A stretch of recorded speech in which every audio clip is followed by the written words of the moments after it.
الحمد لله رب العالمين والصلاة والسلام وبارك على عبده ورسوله نبينا محمد وعلى آله وأصحابه أجمعين أما بعد. Bugün biz el-ihlasu dini lillah, Allah'tan aslında dindi тазартуу жөнүндө сөз кылмакпыз. Allah'tan aslında dindi эмнеден тазалашыбыз керек? Allah subhanahu wa ta'alanын aslında dindi alбетте шириктен тазалашыбыз керек. Ал ширик ачык айкын болобу же жашыруун болобу? Мына ушуга бардык пайгамбарлар үндөп кеткен. Allah subhanahu wa ta'ala Nahl surесинин 36-аятында айткандай: "Валакад ба'асна фи кулли умматин расула ан ябудуллаха важтанибут тагут." Биз жөнөттүк ар бир үммөткө элчини тек гана Аллахтын өзүнө гана сыйынгыла жана тогут шириктен алыстагыла деп дейт. Эгерде алар Аллахтын гана өзүнө сыйынып, бирок шириктен кайтарууга келбегенде, алар менен өз коомчулугунун ортосунда пикир келишпестик болбойт болчу.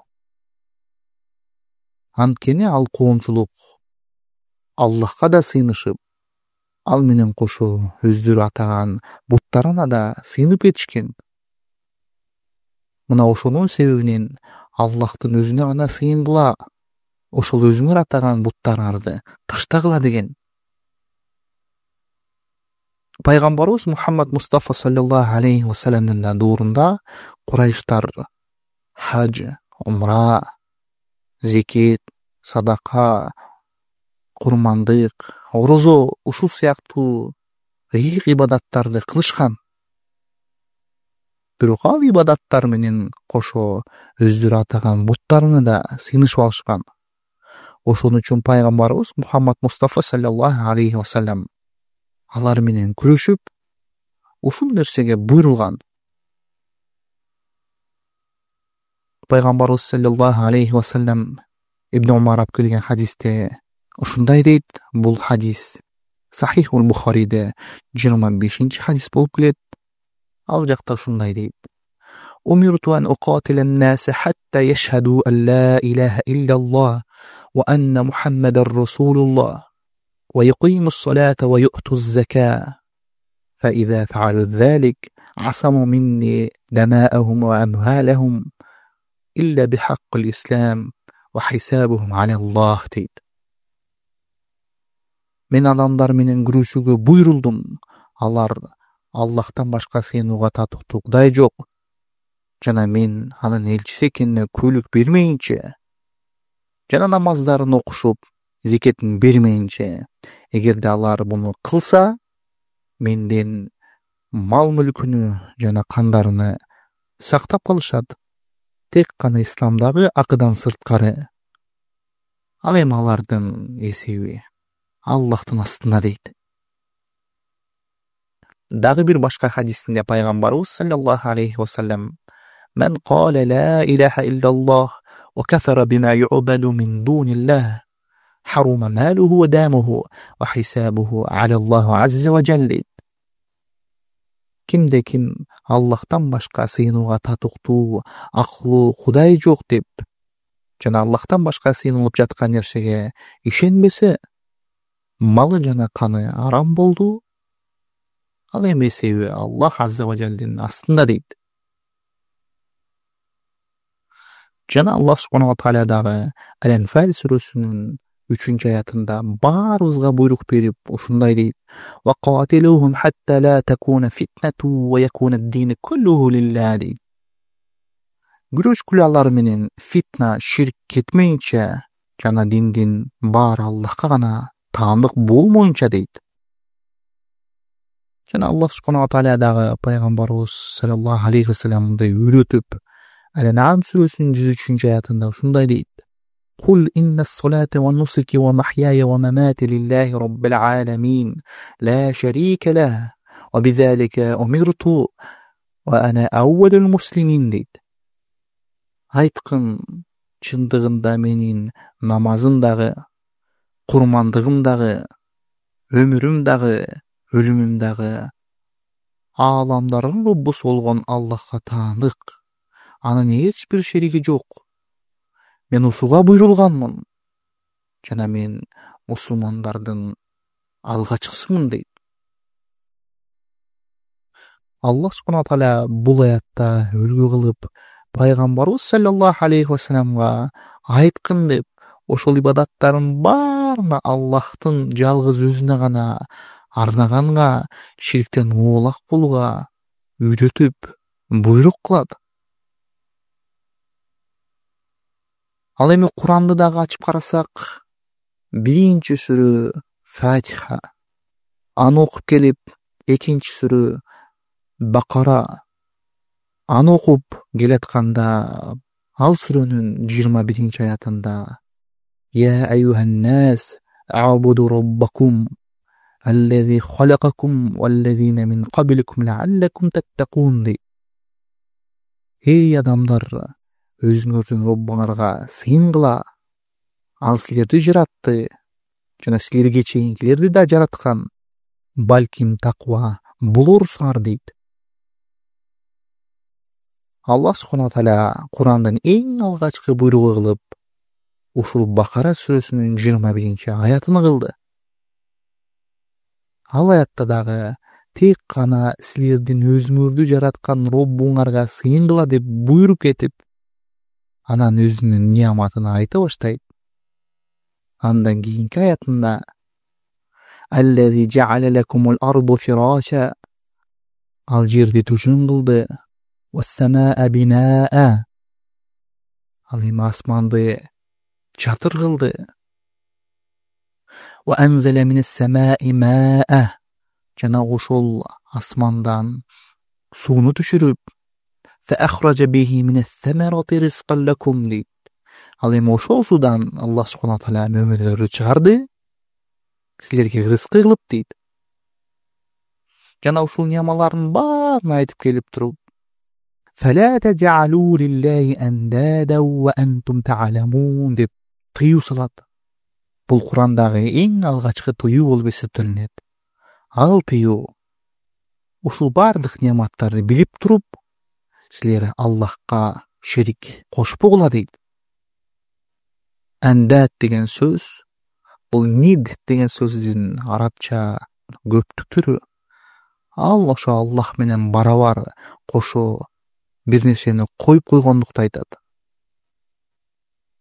Бул аяттарды карасак, Аллах субхана тааля бардык берген неамасын эскертип, ошондуктан өзүмө гана сыйынгыла дейт.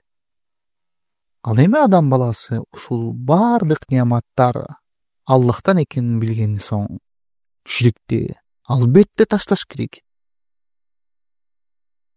Эгер ой жүгүртүп карасак, ушул адамдар Аллах менен кошо сыйынып жаткан кудайчалары ушундай кыла алабы? Асмандан жамгыр жадыртып, жерден ар түрдүү мөмө жемиштерди чыгарып, рызкы бере алабы? Албетте жок. Ушул нерселерди ой жүгүртүп карап көрсө, албетте таң калыштуу. Ушундай ой жүгүртүүлөрдү Аллах субхана тааля баяндап, тавхидке чакырат. Анан Аллах субхана тааля башка аятында айткандай, аюшрикуна ма ла яхлуку шей'ан ва хум юхлакун ва ла ястати'уна лахум насран деп. Алар өздөрү жаралып, эч нерсени жаратылбай турган нерсеге ширк кылып сыйынышабы? Алар жада калса, өздөрүнө да жардам бере албайт дейт. Эгер бул аятка ой жүгүртүп карасак, ошол кудайчалары болобу, буттары болобу, сыйынышып ширк кылган нерселери чындыгында адам баласынын колунан жаратылган. Ал нерселер жыгачтан болобу, тоо таштан болобу, же башка нерседен болобу. Адам баласы эң кызыгы өз колу менен жасап алып, өзүнө дагы, бирөөгө дагы пайда бере албай турган нерсеге ишенип сыйынып алганы таң калыштуу. Пайгамбарыбыз саллаллаху алейхи вассаламдын сүйүктүү сахабаларынын бири Абдуллах ибн Масуд Пайgambarыбыз sallallohu alayhi vasallamdan "İzzem bi'azam" günülörün en çoğu kaysı degende Пайgambarыбыз sallallohu alayhi vasallam "En tec'al lillahi nidden ve huve halakak" deydi. Allah subhanahu wa taala seni jaratılıp turgan кезде ага Allahqa şerik koşkonun deydi. Sen oşol Allah subhanahu wa taala seni jaratıp jatkan bilip turup kançıp başka nersege sığınasың, kançıp başka nerseden jardam kütösүң, kançıp oşol nersege işenesiň. Albettanan Allah subhanahu wa taala seni jaratkan bilip turup başka nersege sığınganyň en çoğun günü emespi? Allah subhanahu wa taala Fatır surasının 13. ayatında da uşunday deydi. وَالَّذ۪ينَ تَدْعُونَ مِنْ دُونِهِ لَا يَمْلِكُونَ مِنْ قِطْمِيرٍ deydi. Sizler oşul Allah'tan başkaga sığınıp jatkan nersiňer kurmanın daneginin üstündögi çel kavukka da emes deydi. Bul jakta Allah subhanahu wa taala oşol kımınday dagı nersege, eýe bolbogon nersege sizler sığınıp jatasyňar dep uful şirk kılgan kowumdu oýgutgusy gelgen. Çynda öyle adam balasının kıpınday nerseni jarata albay, kıpınday nersege eýe bola albay turgan nersege sığıngandygy taň kılışdy. Oýlanyp garap akyl jürgüzgen işige dagı bul akylga syýbay turgan iş. Abu Bakra'dan gelgen hadiste da Peygamberimiz sallallahu aleyhi ve sellem "Ala unabbiukum bi ekbaril kebair" Sizlerge en çoğun günülörden dagı çoğunu aytıp bereyinmi deydi. Kulna bela ya Resulullah. Biz ayttık "Hova Allah'tan elçisi" degende Peygamberimiz sallallahu aleyhi ve sellem "El-işraku billah" dep birinci aytkan nersesi oşa Allah'a şerik keltirүү en çoğun günülörden dagı ulusu, uğurlordun uğuru. Sebebi biz bileriz İslamda en çoğun günülör bar. Al günülördü Allah şananın Rasulü sallallahu aleyhi ve sellem atap, avaylagla dep eskertip, al günün ılgandarga nalat aytkan. Birok oşol çoğun günülörden dagı en çoğu, en opurtalduusu, en uğuru al Allah'a şerik keltirүүsü. Sebebi Allah subhanahu wa taala Nisa surasının 116. ayatında aytkanday: "İnnallaha la yaghfiru en yushraka bihi ve yaghfiru ma dun zalika limen yasha. Ve men yushrik billah faqad dalla dalalan ba'ida" deydi. Çındygynda Allah subhanahu wa taala özüne şirk kılganny keçirbeýdi, jana keçiret başka günülördü kimge kalasa. Kimde kim Allah'a şirk keltirse al ötö kattuu adaşu menen adaşıp ketdi deydi. Jada kalsa oşol paygambarlaryň atasy bolgon İbrahim el-Halil aleyhisselam Allah'a garap "Vecnibni ve beniyye en na'budul asnam" deydi. O Allah meni jana menin baldarymdy butlardan sığınıp kalgandan oğlak kıl deydi. Jana Zuhruf surasının 26. ayatında da İbrahim aleyhisselam özünün atasına jana kowmuna karap turup "İnneni bara'in mimma ta'budun illellezi fatarani" deydi. Meni jaratkandan sırtkary sizler sığınıp jatkan nersege men oğlakmyn, andan men alyspyn deydi. Aga hiç bir tişim jok deydi. Jana Peygamberimiz sallallahu aleyhi ve sellem dağı Bukhari'de Abdullah ibn Mas'ud'dan gelgen hadiste "Men mata ve huve yed'u min dunillahi nidden dekhalen nar" deydi. Kimde kim Allah'a şerik kılıp ölüp kalsa tozukka giret deydi. Alemi Muslim'deki Cabir'den gelgen hadiste Peygamberimiz sallallahu aleyhi ve sellem "Men laqiyallaha la yushriku bihi şey'en dekhalel cenne ve men laqiyahu yushriku bihi şey'en dekhalen nar" deydi. Кимде ким Аллахка шерик келтирбей жолукса, ал жаннатка кирет. Ал эми кимде ким Аллахка ширк кылган абалда жолукса, тозокко кирет дейт. Көрдүңүздөрбү? Ушул ширктен кайтарып, Аллахтын астында динин тазартып, тек гана бардык ибадаттарды Аллахка арноо бул абдан көйгөйлүү маселе экенин. Ошон үчүн пайгамбарыбыз саллаллаху алейхи вассалам дааватын башынан аягына чейин, жаны чыгып өлгөнгө чейин ушул менен күрөшүп, бизди эстетип эскертип турган. Себеби Аллах субхана таала өз пайгамбарына ушул нерсени абдан катуу басым жасап белгилеп ушундай дейт: وَقَضَى رَبُّكَ أَلَّا تَعْبُدُوا إِلَّا إِيَّاهُ وَبِالْوَالِدَيْنِ إِحْسَانًا. Мынакей сенин Роббуң буйрук кылды, анын өзүнөн сырткары башка нерсеге сыйынбашка жана ата-энеңе жакшылык кылууну дейт. Башка аятта وَعَبُدُوا وَلَا تُشْرِكُوا بِهِ شَيْئًا. Жеке жалгыз Аллахтын гана өзүнө сыйынгыла, жана ага эч бир нерсени шерик кошпогула дейт. Жана Аллах субхана таала пайгамбарыбыз саллаллаху алейхи вассаламга үйрөтүп: "Кул таалу аклу ма харрама раббукум алейкум алла тушрику бихи шей'a" дейт. Айткын, келгиле анда мен силерге силердин Роббуңар харам кылган нерсени окуп берейин. Ал силерге өзүнө шерик кошконду арам кылды дейт. Мындайча ушул аяттардан билсек болот, Аллах субхана таала дагы ушул ширикти таштап, андан оолак болууга үндөп, жана пайгамбарыбыз саллаллаху алейхи вассаламды дагы ушул нерсеге чакыргын деп буйрук берген экен.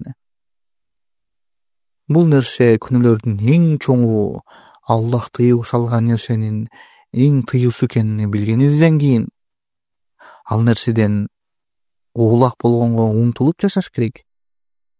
Себеби Аллах субхана таала Маида сүрөсүнүн 72-аятында айткандай: "Иннаху ман юшрик биллах фақад харрама алейхил жанна ва ма'ваху ан-нар ва ма лиз-залимина мин ансар" дейт. Кимде ким Аллахка шерик келтирсе, Аллах субхана таала ага бейишти арам кылып коет. Жана анын орду тозок болуп, ошол ширк кылган залымдарга жардамчы болбойт дейт. Бул аяттарды окуп, угуп, ой жүгүрткөн адам эч качан бул нерсеге барбайт. Бул жөнөкөй, карапайым тилде түшүндүрүлгөн аят. Бул аяттарды түшүнүш үчүн эч бир илимпоз болуштун кереги жок. Ал эми ушундай жөнөкөй аяттарды угуп, билип, окуп жүргөн адам кантип анан биздин доордо, биздин заманда ширкке түшүп калды десе, ал адамдардын көпчүлүгү ошол солихиндерди, оолияларды даңктап, урматтоодо чектен ашуусу болгону болду. Ааламдагы эң биринчи ширик башталуусу дагы ушунун себебинен болгон. Ал коомчулук Нух алейхиссаламдын коомчулугу болчу. Ал коомчулуктагы Вад, Суа, Ягус, Яук, Наср деген солих адамдар болгон. Нух сүрөсүндөгү "Вала тазарунна Вадда вала Суа вала Ягуса ва Яука Насра" деген аятты силер Вадды, Суаны, Ягусту, Яукту, Насрды таштабаңыздар деген аятты Абдуллах ибн Аббас тафсирлеп ушундай дейт: бул ошол кездеги эркек солихиндердин ысымы болчу. Алар өткөн соң шайтан алардын коомчулугуна келип, ошолордун ысымдары менен атап айкел эстеликтерди тургузууга ой салды дейт.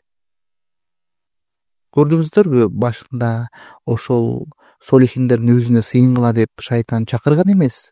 Тек гана булар ушунчалык солих адамдар болчу, алар кандай гана мыкты ибадатчыл болгонун силер эскерип жүрүшүңөр үчүн ушулардын атын атап айкел тургузуп койсоңор, ары сайын аны көргөн сайын баланча түкүнчө мыкты ибадатчыл болду деп аларды күмүр тутуп, ошондой болууга умтулууга чакырышып, бул амалдарын жасашкан. Шайтан ушундайча аларды алдай баштады. Анан алар ал айкелин тургузуп, бирок аларга ибадат кылган эмес. Бирок убакыт өтүп, алардын көзү өтүп, илим унутулган соң, алардан кийинкилери келип, ал буттарга сыйынып алышты. Себеби алар өз ата бабалары келип, ушул жакта көккө туруп ибадат кылышчу деп эсептеп, алар дагы ошол буттарга ибадат кылып калышты. Мына ошондуктан пайгамбарыбыз саллаллаху алейхи ва саллям ийякум вал гулу фа иннама ахлака мен кана каблакум ал гулу дейт. Абайдагыла бардык чектен ашуулардан, чындыгында чектен ашуу силерге чейинкилерди жок кылган дейт. Ушул чектен ашуусунун себебинен Нух алейхиссаламдын коому дагы жок болгон, бүткүл дүйнөнү топоон суу каттап, тек гана Нух алейхиссалам менен бир аз гана адамдар калган. Ушул нерсенин себебинен дагы, о бир тууганым, биз дагы жазаланып калбайлы. Жана Бухари Муслимде дагы Омар радиаллаху анхудан келген хадисте пайгамбарыбыз саллаллаху алейхи ва саллям бул чектен ашуудан кайтарып, ла тутруни кама атратун насара бин Марьяма. Мени ашыкча даңазылап мактабагыла. Христиандар Марьямдын баласы Исаны мактап даңазылап алгандай. Иннама ана абд факулу Абдуллахи ва расулух дейт. Чындыгында мен тек гана Аллахтын пендесимин, кулумун. Ошондуктан айткыла, Аллахтын кулу жана анын элчиси деп дейт. Мына бул хадисте да пайгамбарыбыз саллаллаху алейхи ва саллям мени ашыкча чектен ашып даңктап даңазалап албагыла деп, ошол чектен ашууну кайтарып ага тыюу салып кетип атат. Себеби ошол чектен ашуунун себебинен христиандар дагы Марьямдын баласыны даңазап, ашыкчалап, даңктап алган. Алар Ибн Марьямды Ибнуллах деп алды. Аллахтын баласы кылып алды. Ошондуктан пайгамбарыбыз саллаллаху алейхи ва саллям мени тек гана Аллахтын кулу жана элчиси деп айткыла деп бизге буйрук кылды. Жана Ибн Масуддан келген хадисте пайгамбарыбыз саллаллаху алейхи ва саллям халакал мутанаттаун деп 3 жолу каргап өтөт. Ошол чектен ашуулар жок болсун, ошол чектен ашуулар жок болсун, ошол чектен ашуулар жок болсун деп. Жана Айша радиаллаху анха дагы ошол пайгамбарыбыз саллаллаху алейхи ва саллямдын акыркы төшөктө жатканын баяндап, мындай деген айтат. Аллахтын элчиси өлүм төшөгүндө жатканда кездемесини жүзүнө таштап, дем жетпей кетканда кайра ачып, ушундай деди дейт. Ла'натуллахи алал яхуду ван насара иттахазу кубура анбияихим масажид дейт. Аллах субхана таала иудейлерди жана христиандарды каргады. Алар өздөрүнүн пайгамбарларынын кабырларыны сажда кылчу жай, мечит кылып алды дейт. Ошол христиан менен иудейлер пайгамбарлар өткөн соң ал жака барып, аларды эскерип, ал жакта сыйынышчу жай кылып алган. Ошондон дагы пайгамбарыбыз саллаллаху алейхи ва саллям өмүрүнүн аягында дагы ойлоп, ушул нерседен бизди кайтарып өттү. Жана пайгамбарыбыз саллаллаху алейхи ва саллям дагы Ахмадта келген Абу Хурайранын хадисинде Аллахумма ла таджал кабри ватанан ю'бад. О Аллахым, мен кабырымды сыйынып алчу буттардан кылып албагын дейт. Бул дуаны кылып айткан соң иштадда гадабуллахи аля кавмин иттахазу кубура анбияхим масажид дейт. Аллах субхана тааланын кары каттуу болот. Өз пайгамбарларынын кабырларыны мечит, сыйынып алчу жер кылып алган коомго дейт. жана Ибн Аббас дагы лана Расулуллах саллаллаху алейхи ва саллям заиратул кубур вал муттахизина алейха ал-масаджида ва сурадж дейт. Аллахтын элчиси саллаллаху алейхи ва саллям ошол кабырга барган аялдарды каргады жана ал жерди сажда кылчу жер мечит кылып алып, ал жака шам жаккандарды дейт. Мына бул хадистерден билсек болот, ошол солихиндердин солихи болгон, аулиялардын аулиясы болгон пайгамбарыбыз саллаллаху алейхи ва саллям өзүнү даңктап даңазалоодо ашыкча кетпегиле деп, жана ошол ашыкча кетип чектен ашкандарды каргап, аларга катуу турганын. Мына ошондуктан о бир тууганым, биз дагы ошол каргышка түшүп калган коомчулуктардан болуп калбайлы. Баарыбыз Аллах субхана тааланын астында динди ыхласулук менен тазалап, ибадаттардын баарын жеке жалгыз анын өзүнө гана арнап, ошол ширктердин ар түрдүү жолдорунан улак болойлу.